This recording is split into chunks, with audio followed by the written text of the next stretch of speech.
Everyone, my name is नदी Bhatnagar and I welcome you all in this channel. तो बच्चों, आज के वीडियो में हम क्या सीखेंगे? आज हम करने वाले हैं क्लास 8 प्लस क्लास 9 की poem the lake isle of Innisfree. अब ये जो पोएम है ना बच्चों, ये 9th क्लास में भी है और 8th क्लास में भी है और डिटो सेम है। मतलब ऐसा नहीं कि कुछ लाइनें भी अलग हो, डिटो सेम पोएम है। तो चलिए 8th और 9th दोनों के लिए फिलहाल मैं 8th वाली बुक से पढ़ा रही हूँ।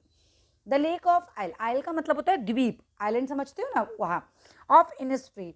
तो इनिस्फ्री एक जगह का नाम है, तो वहां पर क्या है, एक लेक है, उसके बारे की बात हो रही है यहाँ पे। राइटर उसके बारे में बात कर रहे हैं, जो पोएट है हमारे। आई will arise and go now, अब मैं उठूंगा और चला जाऊंगा। कहाँ चला जाऊंगा?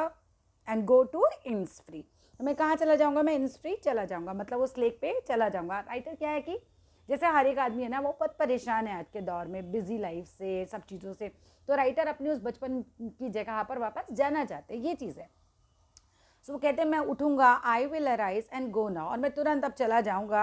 एंड गो टू इनिस्फ्री, और कहाँ चला जाऊंगा भाई? इनिस्फ्री चला जाऊंगा। एंड अ से स्मॉल कैबिन बिल्ट देयर, और मैं वहाँ पे क्या करूँगा जाके? मैं वहाँ पे एक छोटा सा कमरा बना दूंगा, एक केबिन बना दूंगा ऑफ क्ले एंड वेटल्स मेड। और किससे बनाऊंगा? क्योंकि मैं तो लेक के पास रहूंगा, तो मैं वहाँ पे मिट्टी क्ले से बनाऊंगा प्लस वेटल्स। वेटल्स का मतलब होता है fans made of sticks Vivian together, यानी कि जो छोटी छोटी डंडियाँ टाइप की होती है उसकी फेंसिंग करके उस तरीके से मैं केबिन बनाऊंगा। मतलब एक केबिन बनाऊंगा मिट्टी का, और किससे बनाऊंगा? जो लकड़ियों की छोटी छोटी डंडियाँ होती हैं उससे बनाऊंगा। तो मैं वहाँ पे फेंसिंग भी कर लूँगा basically. 9 bean row will I have there, और मेरे पास खाने के लिए क्या होगा? तो मैं वहाँ पे क्या उगाऊंगा? बीन उगाऊंगा, जो फलियाँ होती है ना, वो मैं उगा लूँगा। 9 रो उगाऊंगा और उससे मेरा खाना पीना हो जाएगा। और क्या चीज़ खाऊंगा? A hive for a honey bee, और मेरे पास वहाँ पे क्या होगा? मधुमक्खियों का छत्ता होगा, जिससे मैं शहद लेके खा लूँगा। तो मतलब इससे मेरा खाने पीने का जुगाड़ भी हो जाएगा। And live alone in the bee loud glade, और मैं वहाँ पे बिल्कुल अकेला रहूँगा, वहाँ पे मुझे बी की आवाज़ सुनाई देगी। एंड ग्लेड का मतलब होता है an open area in a forest, forest की उस खुली हुई जगह में। यानी कि राइटर कह रहे हैं मैं उठूँगा, मैं इनिस्फ्री लेक जाऊँगा, वहाँ पे छोटा सा केबिन बनाऊँगा जो कि मैं मिट्टी का और छोटी छोटी वो लकड़ियाँ होती हैं उससे बनाऊँगा, और वहाँ पे मैं फेंसिंग वगैरह भी कर लूँगा। मैं वहाँ पर 9 बीन की रो लगाऊंगा और उसको मैं तोड़ के खाया करूँगा। और मेरे पास वहाँ एक हाइव मधुमक्खी का छत्ता होगा, हनी बी का, जिससे उन्हें क्या मिल जाएगा? शहद मिल जाएगा। एंड मैं वहाँ पे अकेला रहूँगा। बी लाउड मतलब बी की ऐसे आवाज़ें होंगी, और ग्लेड मतलब उस ओपन फॉरेस्ट के एरिया में अकेले। नेक्स्ट पैराग्राफ पे आते हैं। And I shall have some peace there, और मुझे वहाँ पर कुछ शांति मिलेगी। फॉर पीस कम्स, अब पीस कहाँ से आएगा? ये इंपॉर्टेंट है, ध्यान से समझना। शांति मुझे किन किन चीज़ों से मिलेगी? ड्रॉपिंग स्लो, और मेरी ज़िंदगी में शांति पे वहाँ पे धीरे धीरे आएगी। Dropping from the wheels of the morning, मुझे कहाँ से शांति मिलेगी? मुझे मिलेगी वो जो सुबह सुबह के जो बादल होते हैं ना, जिन्होंने सूरज को ढक रखा होता है, उनसे। व्हील्स का मतलब होता है घूंघट बेसिकली। यहाँ किसने घूंघट कर रखा है? समझ लो सूरज ने बादलों का घूंघट कर रखा है।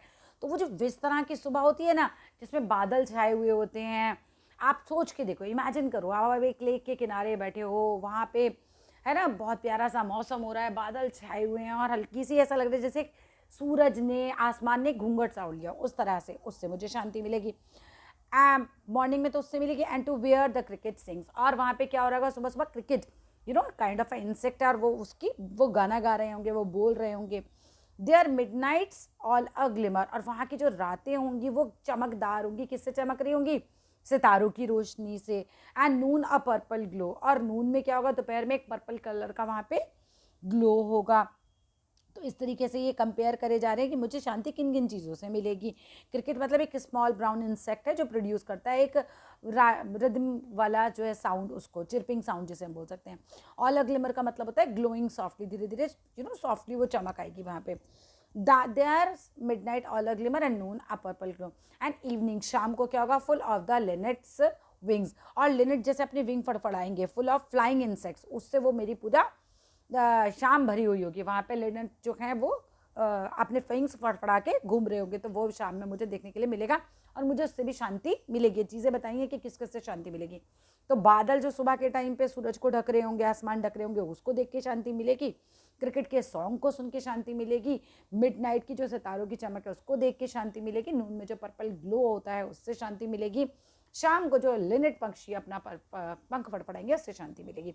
आई विल अराइज, मैं उठूंगा, अनगोना, और मैं यहाँ भी जाऊँगा, for always night and day, क्योंकि होता क्या है, मुझे हमेशा रात और दिन, I hear lake water lapping, मुझे आवाज़ सुनाई देती है लेक वाटर की। लैपिंग का मतलब होता है कहीं ना कहीं टकराना, जो आपका ज़मीन होती है उससे पानी टकराता है समुद्र का, तो एकदम से आवाज़ आती है, वैसी आवाज़ मुझे आती है बाय द सोर, है ना, लैपिंग होता है विद लो साउंड का, बाय द सोर, किनारे किनारे। वाइल आई स्टैंड, कब मुझे ये आवाज़ें आती हैं, जब मैं खड़ा होता हूँ ऑन द रोडवे, रोड पे खड़ा होता हूँ, और ऑन द पेवमेंट ग्रे, है ना, पेवमेंट समझते हो ना, फुटपाथ टाइप जो होता है वो ग्रे कलर के, मैं जब सड़क पे ऐसे खड़ा होता हूँ तो मुझे ऐसा लगता है कि मैं समुद्र के किनारे खड़ा हूँ, मुझे वैसी आवाज़ें आ रही हैं।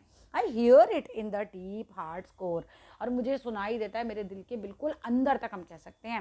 That means the poet really wants to go, जहाँ वो बचपन में रहते थे, अब वो अपनी बहुत ज़्यादा ऐसी लाइफ जिसमें बहुत सारा काम है, बहुत सारे लोग हैं, बहुत सारा शोर है, उस बाहर जाना चाहते हैं, एक शांतिपूर्ण जीवन बिताना चाहते हैं। तो that's all in this video. होता है ये छोटा सा चैप्टर हमारा फिनिश, हार्डली 5-6 मिनट हमारे लगे।